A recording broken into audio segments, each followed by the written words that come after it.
to Horror Hangout, a podcast where two bearded film fans watch the 50 best horror movies ever, and then we do some talking about them. My name is Luke Condor with K.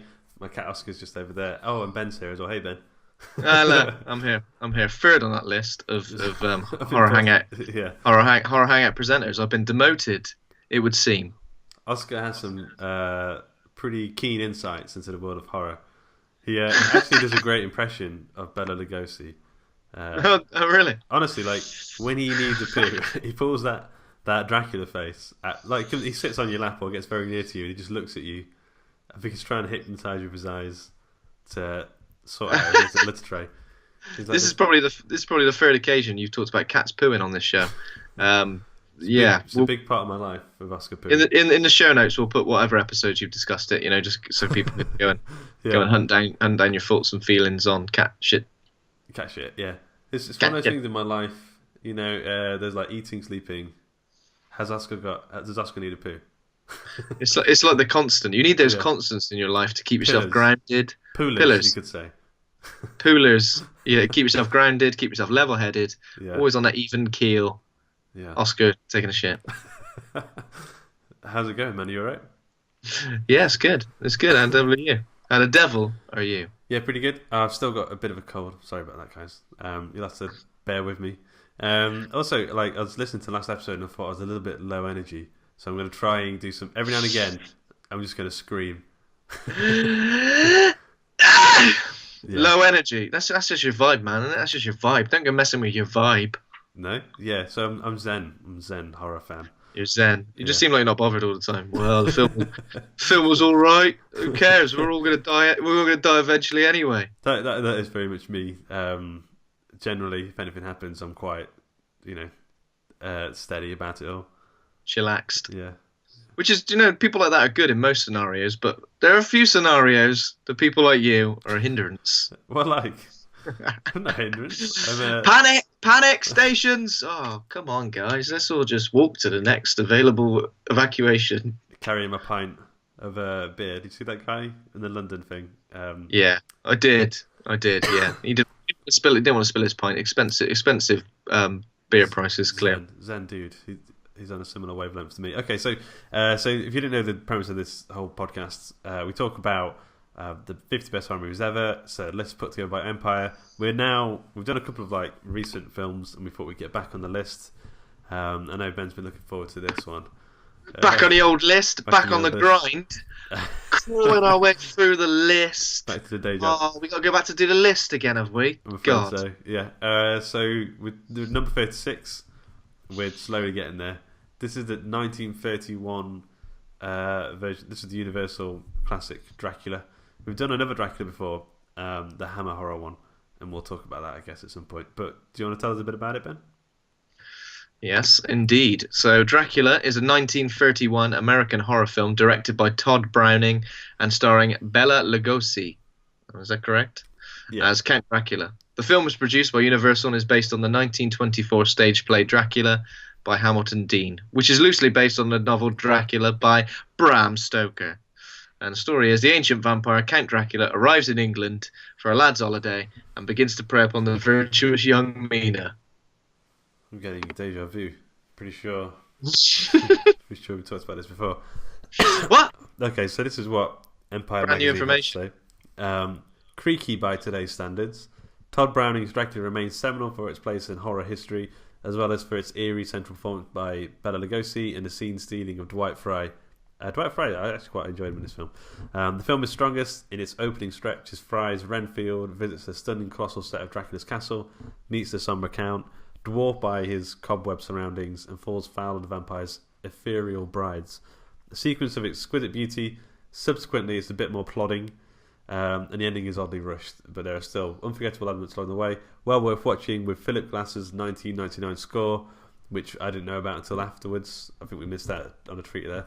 Unless you prefer the almost silence of the original, which I probably didn't. I probably could have done with some music. I don't know about you. Yeah. Yeah, I think I'll watch the silent version. So Dwight, what's his name? Dwight Fry. He's the same guy from Frankenstein and Bride of Frankenstein as well, yeah? Yeah, he played... Yeah, he plays. I can't remember who he plays in Bride Frankenstein, but he plays Bride of Frankenstein.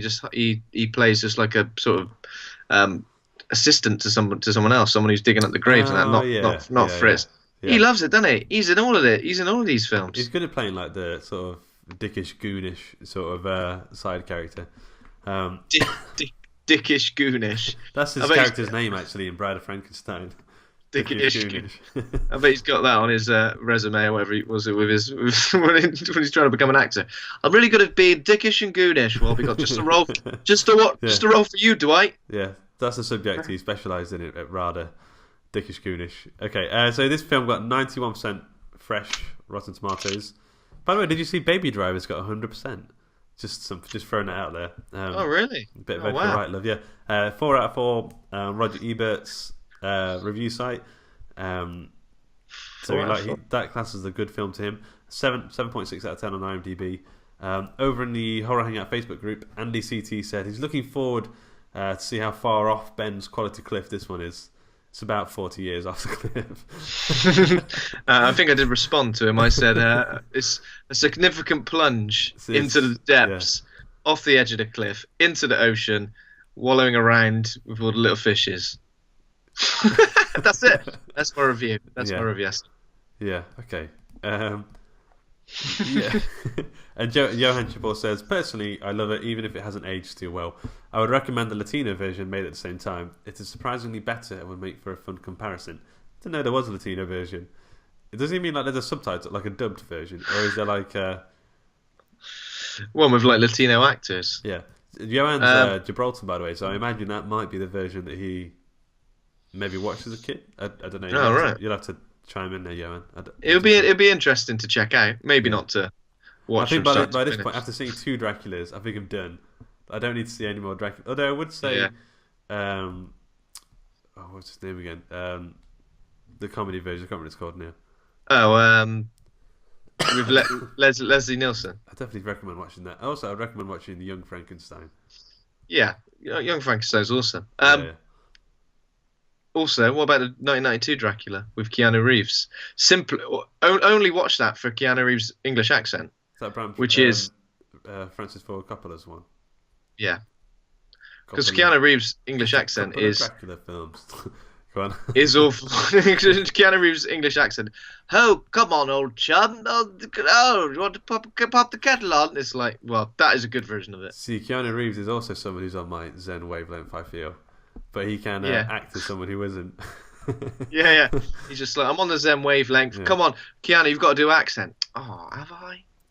I'll do it on a day. Come on, I'll just do whatever. You got to practice. You got to go to these elocution lessons to do. I'll do it on a day. Come on. The night. This is the night. Bit of a Shaun of the Yeah. Okay. So, what were your have you heard of this Dracula character before? What were your initial thoughts of this film? I've heard of this Dracula character. A dodgy character, isn't he? Yeah. Never seen this version of Dracula. Yeah. As I think I mentioned in the previous episode, the only films I'd sort of seen with Dracula in were sort of the 1992 version with Gary Oldman. Did you find that one scary, by the way, as a kid? I remember feeling a little bit creeped out by it. Yeah, I think so. And the story Dracula is always something I've kind of struggled with, because I think I bought the book years ago and I've always tried to delve in and out of it, but I didn't really like the way the narrative was sort of presented as the diaries of. Is it an epistolary? A what? Yeah, epistolary.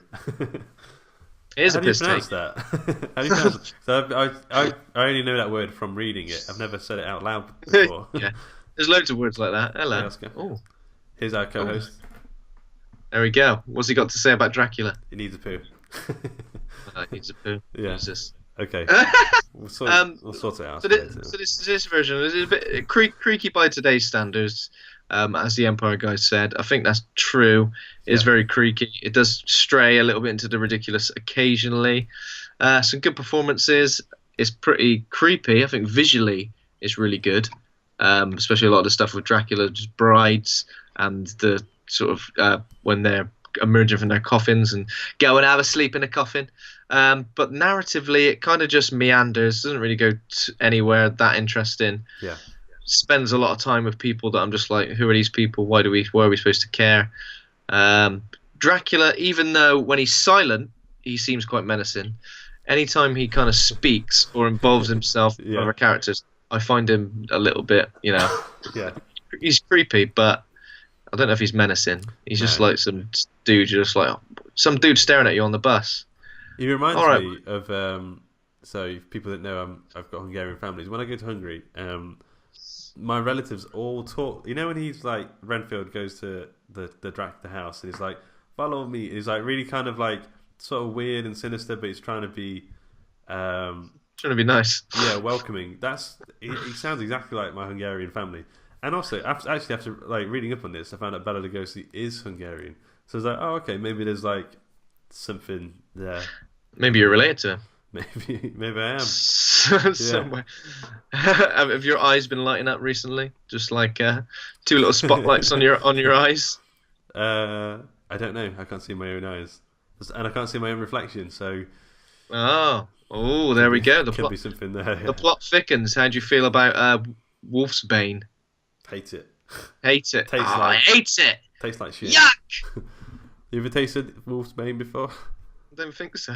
I don't think I have. I prefer rosemary and thyme. I prefer fish fingers. Yeah.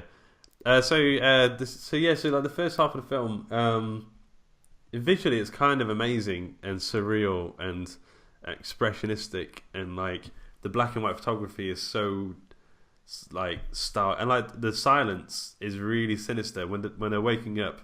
The vampires are waking up out of the coffins and stuff, and it's just silently just walking. That's creepy by today's standards. But then, like the second half, when it tries to tell an actual story, and it becomes like a sort of dull play, and I just couldn't focus. These films really don't seem to know what to do with the source material. Yeah. It's like there are a lot of interesting themes. There are a lot of interesting events that happen in this story, and there are a lot of interesting places they could take it. But unfortunately, it all kind of just comes down to everyone just having a conversation about something, and then Dracula biting someone kind of off screen, and then turning up and trying to like the next scene, like, hey guys. Hey guys, it just bit you. How did that make you feel? I feel a bit funny actually. That's right. You're now under my control. Like, none of it's not under your control anymore. Like, oh, your will's too strong. Oh, your will is too strong. It's not like there's no tension. There's not really any tension. There's no build of anything. I think the only thing that makes this film creepy is the visuals. But it doesn't when it doesn't spend enough time showing you those visuals, and it shows a lot of people having a conversation. That is when it's easy to lose interest. But I mean, it's another one of those where you can tell why it's so seminal, why it's so important in terms of cinema, especially horror cinema. Yeah. I watched a couple of reviews of this as well, and most people are on a similar sort of vibe that this is like a seminal piece of work. It's obviously influenced, Dracula and the legend, and it has sparked the whole Universal franchise of horror films, but it's not the best film. The first half's pretty cool, and after that it sort of loses the gothicness and just becomes plain Jane. Yeah. Well, apparently we're going to be getting a new Dracula film as well. I don't know if you've heard this. Yeah. What did you think about the Dark Universe? All these Universal films are kind of making their own Marvel cinematic style universe thing, right? Yeah, that's right. So obviously we've got it's going to be like The Mummy, Invisible Man, Bride of Frankenstein, Creature from the Lagoon, I think. Creature, yeah, possibly. I think they announced today that they're going to be including Hunchback of Notre Dame and Phantom of the Opera in this as well. And Johnny Depp's going to be the Invisible Man. Yeah, I think. Russell Crowe's Dr. Jekyll. Russell Crowe's Dr. Jekyll. Yeah. Javier Bardem is Frankenstein, I believe. Okay. And then Dracula, we haven't heard anything. Well, I know it's on the radar for this Dark Universe, but I don't think they've talked about anyone. I think Dracula Untold was initially supposed to be included in this sort of universe, but I think it eventually got released just like as a standalone thing. Yeah. It would be interested if they cast the same dude as Dracula, though, the same dude from Dracula Untold, who was Luke. Oh, it's the guy from The Hobbit. Yeah, Luke. I know what you mean. I have no idea what the current surname is there. Yeah. People love this whole connected universe thing now, don't they? Yeah, that's the thing. It's almost like it's just a next level on from sequels, isn't it? It's just like an excuse to make a sequel. But Yeah, then if a film bombs, the chances of getting a sequel made are pretty. Luke Evans is the dude that's who the one. plays Yeah, yeah, Dracula. The chances of getting a sequel made when a film bombs are kind of really low. But if you're saying it's part of a shared universe, you kind of given a clean slate for the next film. yeah, Perfect example. Wonder Woman at the moment is that, because other films critically like Batman vs Superman, Suicide Squad haven't been received that well. Luckily, we can go in with a clean slate. It's not like a reboot. It's not like a sequel as such. It's like another film in that universe. And if it's good and if it hits, and if it is critically acclaimed, it rises it brings everything up with it a little bit, yeah, doesn't it? Sort yeah. of as the universe as a whole. So I think we're going to see a lot more of this with films because people are going to be thinking, it's a money maker, money spinner, but also it can help elevate any films that don't do so well critically. Because I mean, I don't know how I feel about The Mummy. I'm kind of not that interested in it. Well, I kind of thought, okay, if it's full on horror, like that could be kind of fun. But then I saw some like more in depth trailer stuff, and it kind of looks like it's gone for like a superhero-y type thing where Tom Cruise becomes like gets superpowers and stops them. I mean, like, it looks a bit lame. It doesn't look really scary, does it? It just looks like No. an action film. It looks like an action film, which I guess they need to do to keep the modern audience interested. And also, like, I still think the not the original Mummy, the Brendan Fraser Mummy, it's still pretty great. Amazing, man. Yeah, it's. I like The Mummy Returns as well. Yeah, I don't. Yeah, no, it's good. I can't remember that one too well. I remember the guy with the bird. His bird gets shot, and that being really sad. Oh, not the bird! Yeah. The third one, Tomb of the Dragon Emperor, was pretty awful with Jet Li. But the first two, good, great action films. Not, they got that real Indiana Jones vibe about them, haven't they? Yeah. Like the whole Uncharted sort of thing. Okay, so we should talk about the Dracula film. We're going to do our best. I mean, I will be honest. Like halfway through the film, I kind of lost interest, and it was on my phone. Like this is like sacrilege. I felt like I'd already seen this film. Like, and also this time, I do think one of the reasons it's sort of like it's slow is because of the lack of score. Like, if you've ever seen, like if you ever made films or made a short film, you know how lame and like slow things are until you put music in there. Music really does make pace. So maybe I should have watched the Philip Glass version of this. I don't know. Yeah, possibly. It'd be good to make that comparison. Yeah. What did we do it for next week's episode? What should we get? Your face then. What? You nearly rattled my Zen. You rattle for a second. Yeah. That's going to be my goal by the end. By the end of this list, I'm going to rattle your Zen, good and proper. And then we'll watch the Latino one. After that. Yeah. Do the scored version, then the Latino version. Yeah. And there's bound to be another version out there we can watch. We'll watch this one colorized or backwards or some shit. Okay. Backwards. So this does actually have music in it, by the way. The very first, like the opening credits, it had like the Swan Lake score, and I was like, that's actually quite fitting. It's very creepy.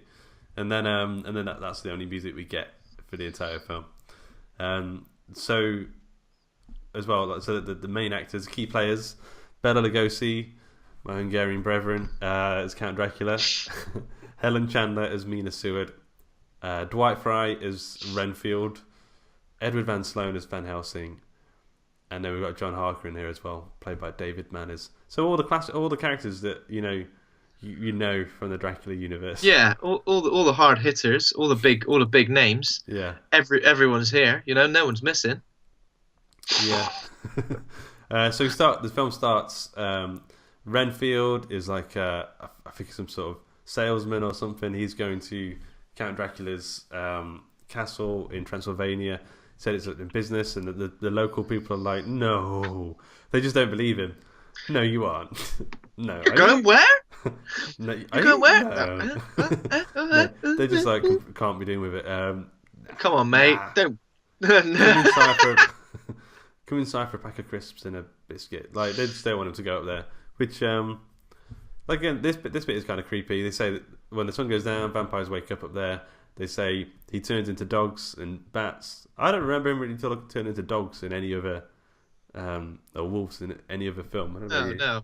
I don't know if there's anything in the book or anything in the play, but they focused quite a bit on the whole wolf thing. Or maybe just in time, as sort of new versions of this came out, the most iconic version of Dracula, people just realised he turned into a bat, and then they just started getting rid of the old wolfiness. So what do you think about the bats? So Renfield goes up to the castle anyway. We need to talk about the bats in great detail. So let's just get to the part where we first see a bat. Okay. So Renfield's like, no, I've got business, mate. I'm off. And he goes up to the castle, and he meets. He doesn't realise it's Dracula at the time, but Dracula's going to drive him in his horse and carriage to the castle. Yeah, it just seems like something Dracula wouldn't do. This seems like nonsense that Dracula wouldn't waste his time with. I'm going to go and pick him up in my old carriage. It feels like Dracula just go, nah, I'll just wait for him to get here. Yeah, exactly. Yeah, I've got to pick up that knob. Right. I'm bloody taxi service, am I? Bloody hell! I've got to like as if he does like Uber as a part-time gig. Like as he gets in, Renfield goes, "All right, mate, been busy." No. What time you on to? Yeah. Okay, so and then like he looks out and he goes, "Driver, you're going too fast." But the driver isn't there anymore. Who's there instead, Ben? There's the driver's gone. Driver's vanished. There's just a bat. I don't know if the bat is like driving the carriage. He's not attached to the horses in any way. He's not whipping them with the old. But it's keeping perfectly level with the horses. Yeah, just floating there. But what did you call this bat? I think you said to me earlier what this bat was. It looks like Halloween theme at like Poundland. Like one of those ones you just get like a rubber from a bin, like the Poundland bin. Yep. Like it just feels so cheap and like you can just picture the kind of one it is like a. I mean, like you can't see the strings that are attached to it, but you can imagine that. What if you might as well have just seen them because it was just lolling about and bouncing in this weird little bat, and I just thought it was a visual. It was just a weird visual to have. Like to think that was a monster Dracula. Like the imposing force of Dracula, and it's a squeaky little shitty toy that like you give to your dog when you don't want to. I feel like he wouldn't turn into a bat at that particular moment. I think he'd try and maintain the mirage of that he was the driver for whatever. He's gone to the effort of going to pick him up. I feel like he'd just stay in his human form doing that. The fact that he turned into a bat to drive the carriage, just doesn't make sense to me. I mean, bat, can they hold the reins? Here's what I would have done different. I would have had the horse and carriage just appear, and then he gets in, the door opens for him, and he gets inside, and it just takes him anyway. Do you know what I mean? Like instead of having him turn up. I think in have no one there at all driving it. Yeah, that's probably makes sense. Yeah, it's creepy. Like, and then I think in the Gary Oldman Dracula, the Francis Ford Coppola one, Dracula didn't turn up for a while, did he? Like, no, he was chilling out. He was in his room watching Netflix. Yeah, Netflix and chill. Yeah. Netflix and blood. Babe Station, probably. He was definitely watching Babe Station. Yeah. Okay. So what happens next? So after the bat is essentially driving the cart, they go to the castle.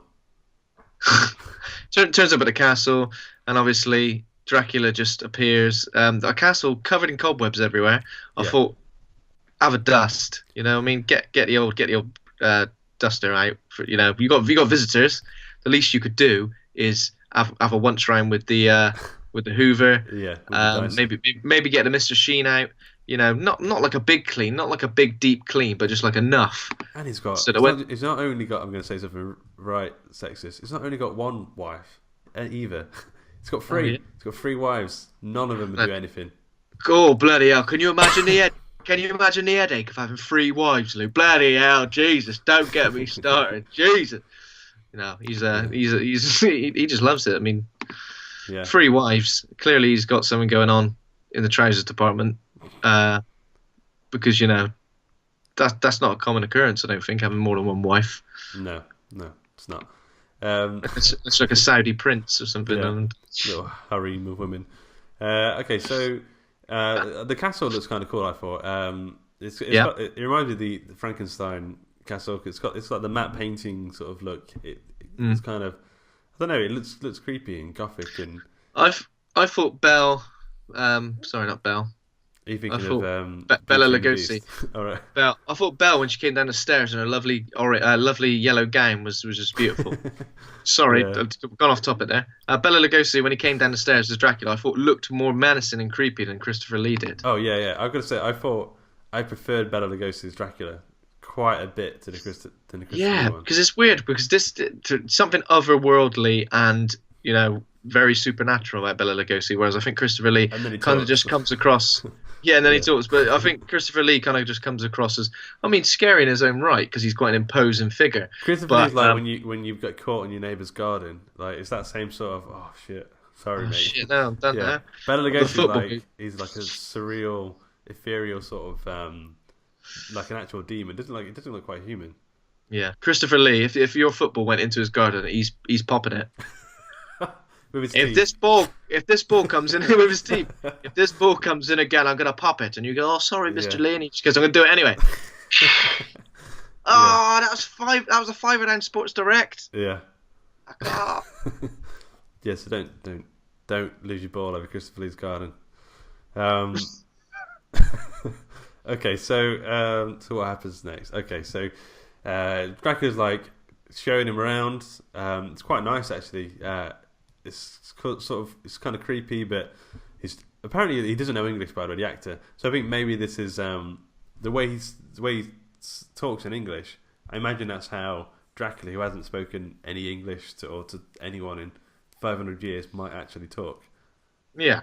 Like He's been noob. he's been locked away learning English on a series of podcasts. YouTube. Well, just waiting vids, for Renfield to arrive, and now he does, and he's made a fool of himself. Yeah. He reminds me. Have you seen What We Do in the Shadows? Yeah. Taika Waititi's character must be based off, like, have something to do with Bela Lugosi. Baschetti. Like, he's got that same sort of. That's good. do you Just like sort of like almost like yeah. almost like a cartoonish sort of accent. Yeah. Okay, so I think the idea here is that Renfield is going to help Dracula move. He said he's brought some labels. He's going to help him move to England. At this point, Renfield's kind of normal. That doesn't last very long. He's just a normal bloke with a lovely, neat haircut. Yeah, very neat. And then when that's sort of messy, it's a metaphor for his mind. Someone's gone down. Yeah. So Dracula says, "We need 3 boxes. Like my coffin." Doesn't take his wives, I don't think. We never see them again. No, he doesn't, does he? I thought the wives were pretty cool. There was a bit when obviously they were all waking up. Yeah. The wives were waking up. Dracula was waking up. There was like what animal was there? Like in the in the basement with the coffins. There's some and stuff. spiders, weren't there, as well? Some spiders and rats. Spiders and rats, but there was like a I don't want to say armadillo. I thought it was a spider because I know which one you mean. Because I had to like double take. I didn't bother rewinding it, but I was like, that was weird. Probably a spider. Yeah. But it was like a big spider. It was like it was also from the Poundland bin. I'll work out what it is in a bit. But there was like a weird animal that I thought, why is there an animal like that in this film? It kind of just felt a little bit bizarre. I wasn't 100% sure what the hell just happened. I don't want to say, but I thought all that was quite creepy when they were awaking from their coffins. Yeah, that was really good. Like, sincerely, like, I know we take the piss a lot, but I actually really enjoyed that bit. Like, I was like, oh, we're in for a good film. Like, it's I'm quite enjoying this. Yeah, it was great. Yeah. That was creepy, and the sort of slow mo of their hands coming out of the coffin, and sort of like weird sort of. Yeah. I remember there was one bit where a hand was coming out of a coffin, and like you could sort of see the face of one of the wives in the coffin, and her eyes were closed, and I thought that just looked a little bit creepy. Yeah. That's it. It's like a possum. The creature. Okay. There was like a possum thing, and then there was like a giant, what looked like a wasp, or some sort of, and it was weird. I was confused as to why there was a possum. It was almost like Universal, all they had access to of that day. Right, we've got to get some creatures, got to get some creepy crawlies in there. What we got? Come on, we got some spiders or some rats or something. It's like, we got a possum. Yeah, all right, we'll go with that. And this massive wasp thing. Yeah, get them in there. Day's work. I don't remember the big wasp. Was that like a papier-mâché type thing? No, it was like it was a real A thing. real wasp. Well, it looked like How a big wasp. was it? It was some sort of bug. Was it big then, or like? Because I'm picturing like a fake Yeah, rubber it was. wasp. No, it was pretty big. I felt like I dreamt this bit, but I've literally just. It's like a weird sort of. It looked like a wasp. I'm looking at it right now. I'll show you later. Okay, cool. Okay, so I don't know what happens here, but Renfield, I think there's a bat talking to him. He goes to the window, opens the window. Yeah, he freaks out, but then he faints, and then the three wives sort of like close in around him, ready to suck his blood. Yeah, suck his blood. Off. And Dracula waves him away and says like, "This one's mine," and he descends upon him and sucks his eyes, and he sucks his blood. I don't drink wine. Do you remember that? Yeah. Okay. So then we cut to they're on a boat on the way to London. There's lots of people, sailors and the like, I imagine. But then Renfield is in the basement. What do you call that part of the boat? The basement. The hull. The hull. Yeah. And he's gone apeshit, hasn't he? He's absolutely lost it. Within a shot. His coif is uncoiffed. He's talking to Dracula like, Master Dracula. He's gone full on Dickish Goonish at this point. Yeah, 100%. Yeah, better pull that Dickish Goonish character out. They're gonna fire me. I'm not living to my job. Come on, Dwight. You've been on screen for about 10 minutes now, and you haven't done any Dickish Goonish stuff at all. You wait to the next scene. Dickish Goonish, dialed up to 11. Some dickery goonery. And then I don't really know what happens here. Like he says, like we're nearly there, Master. And then it cuts to I think the ship's dock. Yeah, some of the ship's crew like sort of talking to him, say, "What you doing, you bloody head case?" Yeah. And then he make out. I can't remember what he says. He makes out the Dracula. But he so it cuts. Yeah, so basically he's like doing this creepy laugh, and they open like the whole door, and they look down at him, and his eyes are all wide. His eyes are just as creepy as Dracula's, I think, in some of this. So I was thinking, like, is he a vampire at this point? I don't know. No, he can't be. He can't be. He doesn't. I thought he'd been bitten, and then suddenly, but he'd obviously maybe like Dracula drained his blood enough not to turn him, but just to keep him sweet. Yeah. So yeah, and then we get like a cut away, and then it cuts to like a newspaper headline, which basically says that a ship was discovered with nobody alive on it. Apart from one lunatic. Apart from one crazy man with neat hair that had been messed up a little bit and bright white eyes. His hair was quite uncoiffed. It was quite uncoiffed. Straight in the loony bin he went. We don't have none of that hair. Straight in the loony bin. Yeah. They went, "Excuse me, mate," and he went, "Oh God, too much dickery goonery here. Get in the bloody loony bin. Get in the bin." Which shows just how people dealt with mental illness back then. Yeah. If you show even a sliver of dickery goonery, you're getting straight in the loony bin. Yeah, it's a bit of a period film in that sense. Shows the cultural, sensibilities at the time. No dickery goonery, and then so Dracula basically moves into a place called Carfax Abbey. What's his name goes straight into the loony bin. Actually, does he go in the loony bin straight away? I think he actually stays in Dracula's castle for a bit. Yeah, he does for a little bit, then he drinking on spiders and rats' blood or something. Yeah, yeah. So we do see a little bit where Dracula kind of meets everybody. Meets Mina. Hey guys, your name's Dracula. He's an awkward guy. Like some people are at the theatre, and he goes into their little box, their hospitality area, and someone like saying, and then hey guys, I'm the new guy. I just moved in next door to you. Actually, how weird's that? I don't care if my neighbour turned up. Like, leave me alone. Yeah, this is and then people. This is where we get like Mina, John Harker, and then there's a family friend, Lucy Weston, kind of meets them as well. Lucy Weston, she's a bit like fascinated by Dracula. She's a bit like, oh bloody hell, oh he's bloody lovely. He's a bloody right hunk of a month. She fancies the pants off of that foreigner. She's like, fancy a bit of that Dracula. Dracula sounds nice. And then Dracula don't waste any time, because that night he just enters a room, sucks one off, and sucks one right out of her neck. And then And then she dies. She dies, doesn't she? I mean, they're trying to transfuse her It's weird, blood. isn't it, this bit? Did you find that the way it cuts, so it kind of like it just fades from him about to suck one off, about Yeah. to suck her blood into the like hospital, like a surgery theatre, whatever they call them back then. Yeah, that was strange. Like, she's had one sucked out of her neck. You're right. It's got all the signs of it. Yeah, Correct. two little Yeah, that was. It was lumps. They say there's like two little lumps, and I think is Van Helsing at this point? No, it's not there yet. I Is he? think Van Helsing turns up next. So Renfield, we find he's like eating flies and spiders, and he's like, "I like this little spider. Don't take it away from me." And someone nicks it off Yeah. him. He's fuming. Oh yeah, and then that's how he gets in the loony bin. Yeah, because Professor Van Helsing like analyzes his blood, works out he ain't all there.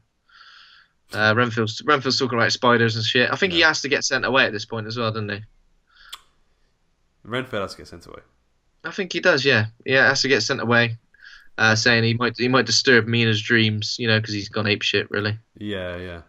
That's when I think Renfield starts talking about hearing wolves howling as well, didn't they? At this point, I don't remember. I don't remember Van that Helsing. bit, but I remember. Van Helsing also goes, "Here's a little bit of wolfsbane. It's used to keep Yeah, vampires away." And at this point, I go, "What? Yeah, What's this got to do with What's it got to do with anything?" this is the point when I was like, oh well, this is turning into a bit of a rip off of that other Dracula film we watched. Yeah, this is exactly the same as the 1968 Dracula or whatever year it was, 1950. This is exactly the same. I mean, plagiarism or what? Yeah. You should go check out the other Dracula review we did. By the way, it's I don't know. Yeah. Which one do you prefer out of these two films? I think visually, I prefer this film, but in terms of actual watchability, I probably prefer the last one. And I didn't even really like the last one very much. I'm sorry. Yeah. I'm sorry. I think in terms, visually, this is good. Like, but as soon as it gets into the nitty gritty and the story, From and here the on out, I characters- got like this is the point when I was like zoning Yeah. out a bit more. I was like, I've Yeah. seen this. So Dracula goes to Mina in her bedroom now and gives her a bite, and this is just like it's just a series of him just like entering rooms and Yeah. and that's when Van Helsing and Harker notice he doesn't have a reflection, because that's, to be honest, when someone's entering Mina's bedroom, the first thing you do is hang on a minute, this guy's dodgy, but has he got a reflection? It's what No, I he do hasn't. to everyone. Always carry my little hand mirror around. Yeah. When I'm doing my foundation, I always check. Yeah, but Van Helsing, foundation. Yeah. When Van Helsing, he says he pretty much confronts Dracula straight away. I mean, he's not one to be. Don't beat around the bush, does he, Van Helsing? He's just like, not. you're a bloody vampire, aren't you? And you're behind Lucy's death and biting Mina. It's you, isn't it? You bloody. There's some other like quack. moiders. He did some other moiders in London as well. Some like Jack the Ripper Yeah. style stuff that we didn't really see too much of. But Van Helsing's like, this is your fault. You did those sort of thing. Yeah, I think there's a report, newspapers reporting that women in women in white are luring children from the park and biting it. And I guess at this point you might think it's Dracula's wives. I thought at least. I thought But I don't know. it was Lucy, the one Yeah. who fancied the pants off of him. Yeah, that's true. Yeah. So pretty much whatever country he goes to, Dracula, he gets there and he goes, "Oh, it's lovely around here," but then he goes, "Get me 3 wives." Get me 3 wives right now. Do you not want to just like chill out and just like check out the Yeah. sights first? I need 3 wives right now. Yeah. Well, it's kind of like when you set like your comfort zone in life. If you have any less, you like instantly you don't feel right. It's like if you take away someone's phone nowadays, it's feel like they're missing something. Oh, Yeah. Oh no! And then they have to get like I do like the idea of him like looking around and go, "This is a lovely city, this London. It'd look better with some floating women in whites." And then he sets off to work. Yeah. If he was living with 2 wives, he'd be like, "I got 2 wives, but something's missing. My life is empty Yeah. and shit. If he had I need 4, another wife." if he had 4, he'd be like, "I'm moving." No, I think 3 is the point at which he goes, "I need another Renfield. I'm off." Like, Yeah. because then you see the way he treated his wives earlier in the film back at Transylvania. He like waved them away. Oh, fuck off! Jesus Christ, get out of here. I got stuff on, mate. I got stuff on. Yeah. I'm going down the pub with the lads. Well, we've got something to say about that. No wonder he talks like that. Yeah, He's got a fucking yeah. migraine. Usually he speaks perfect English, but Yeah, these three wives around, he's like, it's quite. I feel like migraine in my head. I've got tinnitus. This does So, sound yeah. incredibly sexist. It's just tomfoolery. We must ensure you. Yeah. It's just sexist tomfoolery, which is fine. Okay. So in Roger Ebert's review, he did say the scenes in Carfax Abbey, which is basically what happens from here on out, are an anticlimax after the expressionist terrors of the scenes set in Transylvania and aboard the ship. And we've got to agree. Like the next half hour is kind of just people walking into rooms, saying stuff, and then They could have spent a lot. I always feel like with this, they could spend a lot more time in Transylvania because that's where you want to be, really. And I mean, I know. Yeah. I know. Obviously, there's a lot of other characters involved who aren't in Transylvania, but I feel like it spent probably like 10, 15 minutes in Transylvania, and with the wives. I mean, the wives and sort of everything in Transylvania was so visually sort of creepy. Yeah, it was pretty stunning. That the fact that they just kind of it feels like a made-for-TV movie at this point, doesn't it? Yeah. It feels like. So we start hitting the plot points. Mina gets bitten at some point. I can't remember where. And there's a big furore in the garden. I think she leaves her room, and then Dracula bites her right in the garden. And then they put you might recognise the scene. They put it to bed, and they surround the room. I think in Wolfsbane. In the Hammer one, there was like a maid who took it away. I don't think that happens this time. No.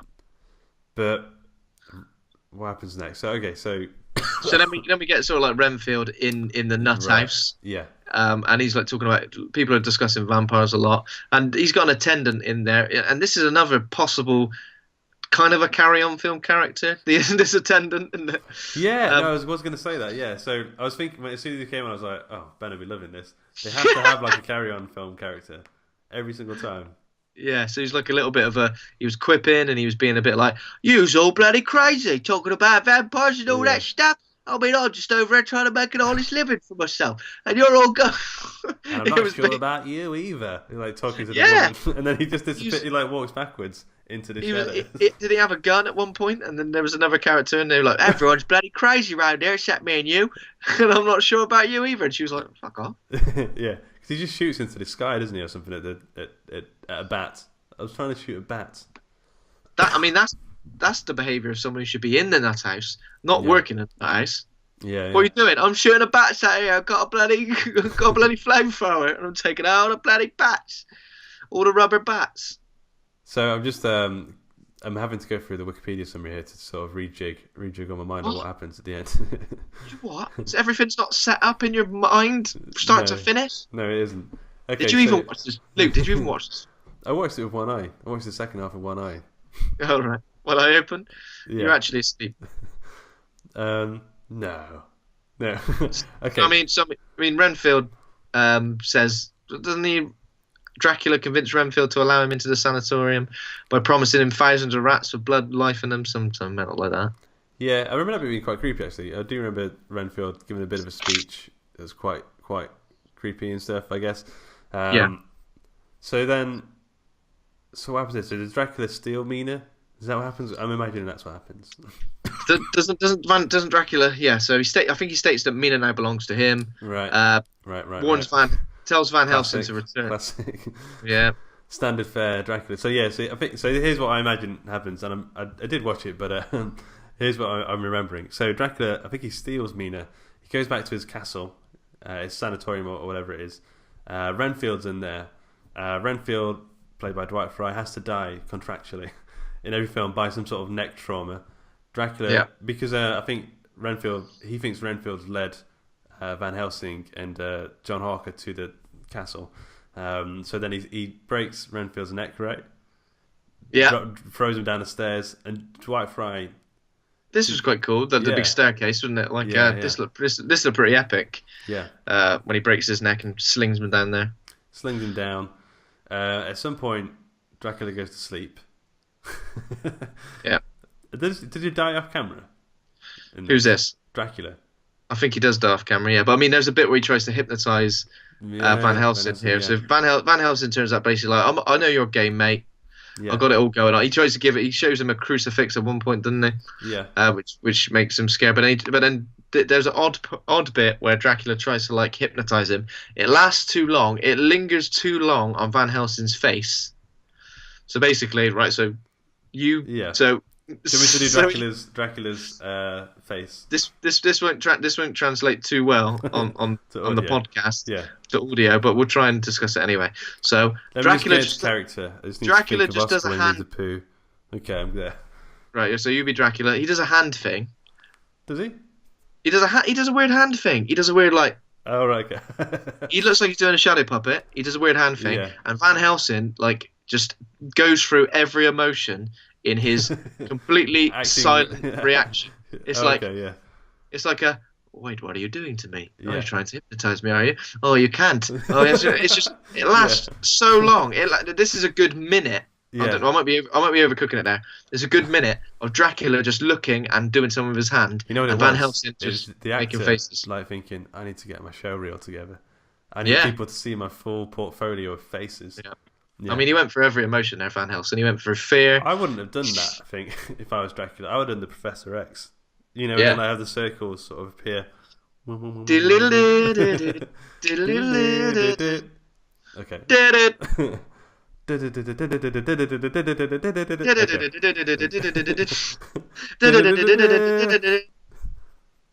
It's good, that thing. Anyway. Okay, so after Van Helsing's done his faces, I think John Harker goes to find his wife. She's like, no, I belong to Dracula now. I can't love you anymore. Van Helsing, that's when a bat appears at this point as well. She starts talking to so she talks to the bat, doesn't she? Yeah, and Jonathan Harker's trying to get rid of it like it's a bloody bothersome moth. I feel like if a bat came down to me, I'd be fucking. I'd run inside, close the door. He's like, "Go away, you bloody bat!" Trying to waft it away. Waft the old bat away. And then the bat says something, and it sounds like a dolphin the way it talks, and she just says, "All right, mate," and then John Harker says, "What are you talking to?" And she goes, "Oh, I don't know," but she's talking to the bat who's just squeaking. She was annoying me in the scene because she kept doing things, and then Jonathan Harker would go, "Why did you do that? Or why did you say that?" She's like, "I didn't."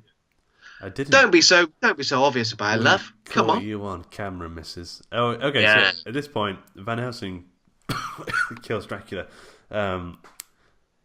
Off screen, I think he gets a bit of wood.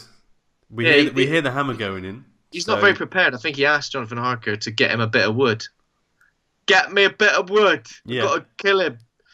So he's obviously going to the coffin because the sun's rising, and Van Helsing prepares a steak. Prepares a lovely rare steak for him. A little post-vampire killing steak. Yeah. And Harker sort of finds Mina. Van Helsing impales Dracula, killing him off screen, and Mina returns to normal. You know, pretty standard. To be fair, all of the killings happen off screen in this sentence. So when they're about, apart from Renfield, maybe you see a little bit, but every other killing, and this is pre-code film. So like, in Frankenstein, we did actually see him sort of kill a girl, and we actually see him doing a bit of the old killing. But in this, we don't see any actual murders.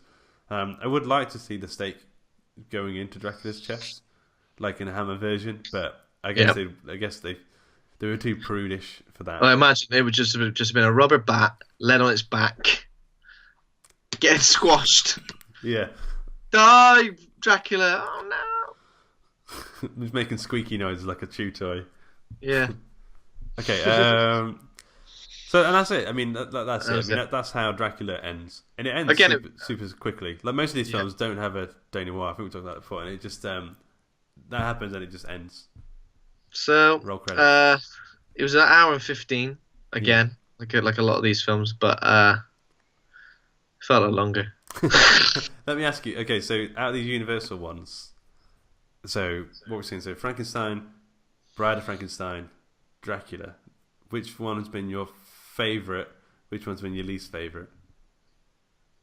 So I'm going to say this, and I'm going to completely screw up what my ratings were. I can't even remember, but I'm pretty sure Frankenstein was my favourite. Yeah, me too. Because I didn't like Bride of Frankenstein as much. I wasn't massively on board with Dracula. Probably Frankenstein. Boris Karloff Yeah. So I would say Frankenstein as well is the best one. I Yeah. would say the first opening acts of this look pretty great and they're pretty creepy, but then it just sort of I just lost interest, to be honest. Yeah, I mean, you got even it's surprising Ebert has given it 4 out of 4, considering he said it's kind of like got lost, which it does after the Transylvania stuff. It kind of just goes into a series of, people just talking in rooms and being super over the top about something. It's like watching a school play, but with good actors. Well, I guess you could say it's like watching the play. Because it is like watching the play. I'm pretty sure that's because this is based on the play, right? I'm pretty sure they just. In fact, actually, the actors are from the play. Bela Lugosi, the guy who plays what's his flavour? Van Helsing. Oh yeah. Oh, it's Seward. They're all the same actors from the 1924 play. All right. I think I'm sure that's some of the trivia I looked up. I don't know. Do you want to do the trivia round? Interesting. A bit of the old trivia. Why, of course. Okay. So the question first. The film opened on Valentine's Day, 1931. Did it? Oh, you're asking me. Yeah, true. It is true, yeah. So this was like a date film. So Date film. Would you like to accompany me to a new film about a man who's sucking people's blood? They were like, let's terrify the couples for the first 20 minutes and then kind of bore them so they don't have to worry about the film. Then they could, get to the suckling. Get to the suckling. Is that what a date is like with you, Luke? Yeah. Come on, I'm bored of this meal. Let's get to the suckling. I imagine. Did it? I mean, I can't imagine many people actually went to the cinema in 1931. It must have been more of a. They did in 1931. A classic night out in 1931 was going to the cinema, going for a Nando's, and cheeky Nando's, and then going to the park to beat up a tramp. Oh right, it's very similar to today, then, I guess. Times just don't change at all. Okay, question 2. When Bela Lugosi died in 1956, he was buried wearing the black silk Dracula cape, as he requested, and nothing else. Oh. False. Correct. He had shoes on. He was wearing clothes. I don't know what he was wearing. Maybe he was naked apart from the cape. Doesn't actually go into detail. He had Crocs on. Crocs on. I was doing a bit of research today, and do you know Tim Burton film Ed Wood with Johnny Depp? Yeah. There's a character in it. I mean, I know it's a little bit true to life, that film, but it's also a bit over the top. There's a character in that playing the actor Bela Lugosi. Oh, cool. Sort of. I don't know if it's a sort of like true to life thing or whether it was like an alternate timeline thing. Yeah. I think it might be set like in the 50s. Yeah. It's interesting because I do imagine Tim Burton's like a massive fan of these Universal horror movies. Yeah, definitely. Okay, so question 3rd. Similar to the prologue in Frankenstein, the original release featured an epilogue with Edward Van Sloan talking to the audience about what they've just seen. True or false? True. Yeah, that just sounds like me reading Wikipedia, doesn't it? Yeah. Which is pretty much what it was. Yeah. So make a bit of bloody effort, mate. Okay, so they achieved the look. It's a full question. See if you get this one right. Benjamin. Is your full name Benjamin? No. Is it not? Is it just Ben? That's not. Yeah, it's Benedict. Is it really? Cumberbatch. No, it's not. It's just Ben. That's all I've got on my. That's all I've got on my Benedict. On my it is. birth certificate. Benedict. Benedicts. Yeah. Okay. Benadryl. Nice to meet you, Benadryl. Okay, so they achieved the effect of Dracula's hypnotic stare by aiming 2 pencil spotlights into the actor's eyes during his takes. And to achieve that, smouldering, sort of angry sort of look, they were flipping him off as they did it. Oh, yeah. I imagine that would be quite annoying and painful having 2 pencil spotlights shone directly into your eyeballs. Yeah, they were definitely flipping him off. They were whispering. I think one of them was going, "Fucking hell, Bela Lugosi," because he didn't know what that meant. Nobody likes you. They were like, "You're boring, mate." Yeah, there'll be no score in this part of the film. It's gonna look shit. We're not going to get Philip Glass to do it for 60 years. What? What a mug you are. And all True. the time, Bella's like, Yes, I know. That's true. Or from the waist down, someone's just flicking his testicles. Ding, ding, ding, ding. He's like, oh, Yeah. fuck. Oh, shit. That's, oh, that hurts. True or Because it false? does. Little flick does hurt the testes. That's true. That's true, 100%. Cool. Yeah. Okay. So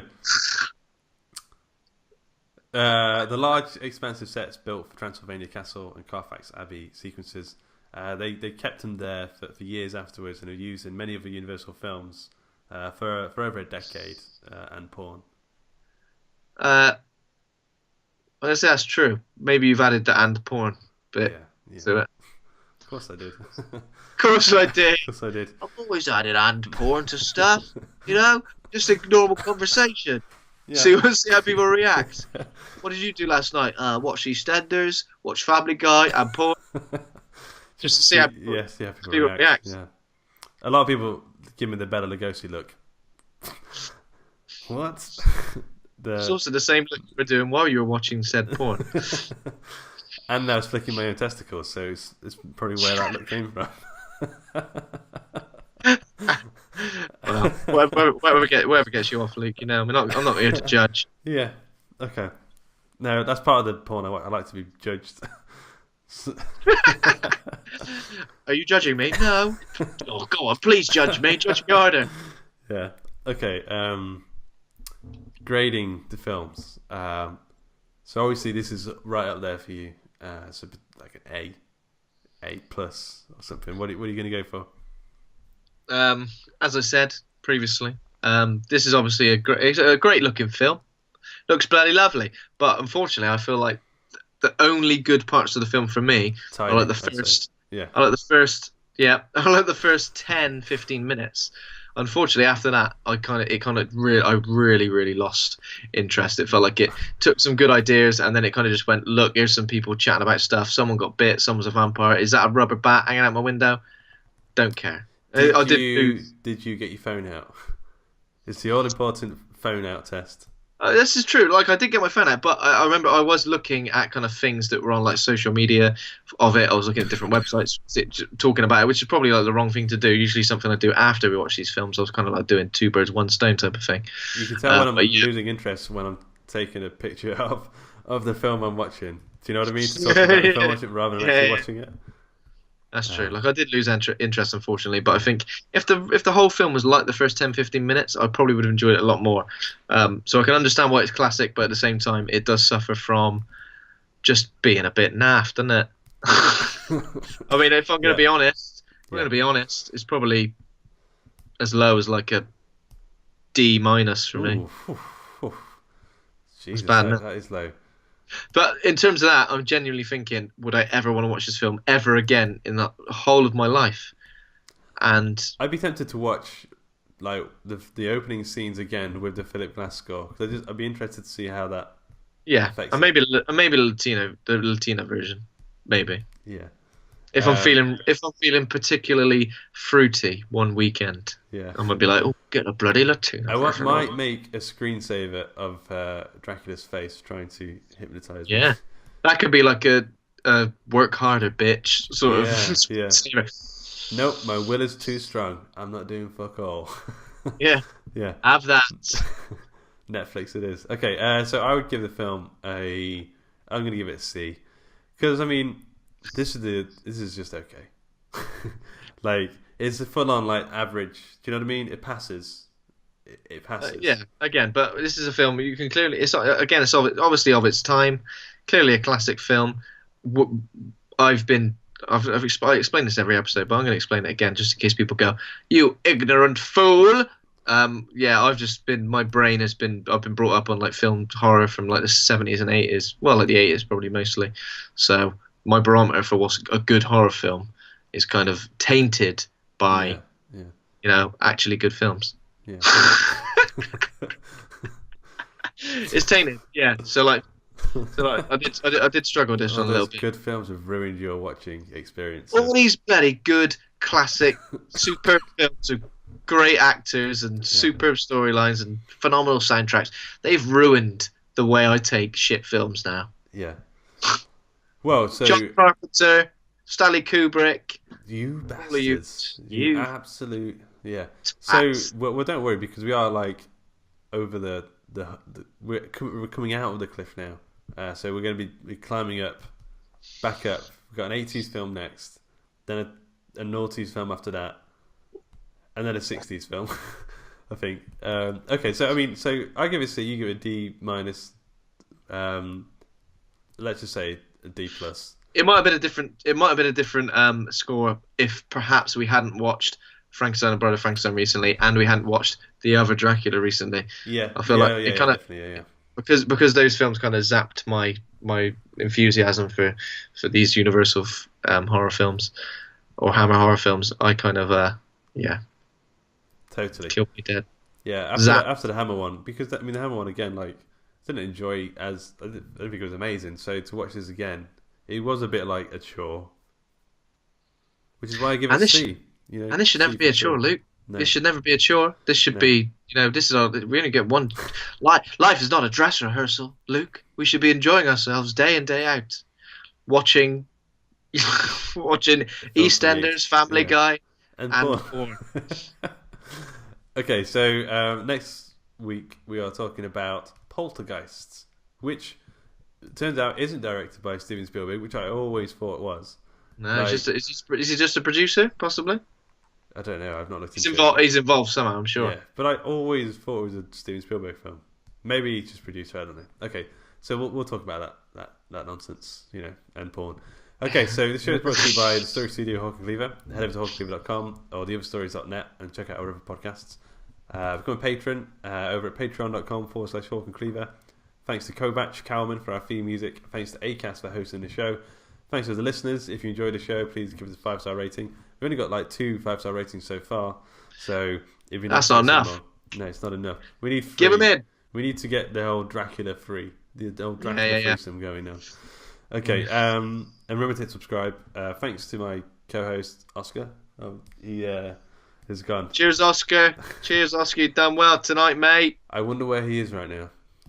No, I know where he is. Who knows? Who knows what wonders he is seeing? He's probably having a poo. He probably is. Okay, thanks to my actual co-host Ben, Benedict, Benadryl, Benjamin, Benji. Benadryl. Benadryl. You must have had all these nicknames. I got like Lucasade. Lucasade. You are glucosey. Yeah. You are. Yeah, I do give people a bit of pep when they're low on energy. Yeah. Exactly. And it tastes great in orange. Talking of that, have you felt like you've been a bit more high energy this episode? Considering you said you were dead inside last time. Keeping to the theme of the Dracula film in question, the first half I was great. The second half, I drank. God, you didn't have to go on, did you? Yeah. It would have been good if there's a rubber bat floating behind your head now. I feel like that would be perfect. I would like that scene to be in most. I'd like to put that like whole reveal of when you go to talk to a driver and it's actually a floating rubber bat. I'm going to put that in. Like you're in a taxi or something. You go, yeah. Come on, drive! You're going the wrong way. You're trying to. And then it's just a floating bat. Just like sellotape to the steering wheel, like flapping. It's just your face. That's my face, yeah. Oh my god. Okay. Thanks, Ben, for being a real horror dude. And thanks to the listeners again. Okay. Thank you very much. Goodbye.